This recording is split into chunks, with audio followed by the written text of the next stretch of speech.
Hi, my name Dolkun Isa. I'm the President of World Uyghur Congress and the Vice President Unrepresented People's Nation Organization. I'm in New York now in front of the United Nations, but unfortunately my badge, my pass was cancelled by the United Nations Secretariat. Actually, I'm coming to the New York for attending UN Permanent Forum on indigenous issue. Same thing as was happened last year. I know, surely this also things was happened by the pressure Chinese government.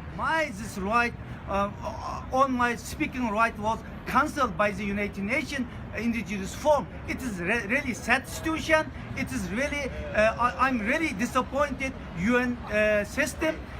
But if the situation still going on, no country, no one speak out loudly, China may be monopolize some other international institution and continue trying to monopolize UN system. It is really sad situation. So that's why I would like to call democratic country, democratic society, and the United Nations should not listen to Chinese, all the Chinese implementation, all the Chinese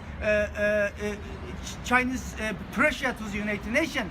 It is completely wrong, and should all the democratic nation, democratic country stand up, speak out loudly, don't let Chinese continue influence to the United Nations. So that's why I call all the human beings, all the democratic country, democratic society should be stand up to against the Chinese influence to the United Nations. Thank you very much.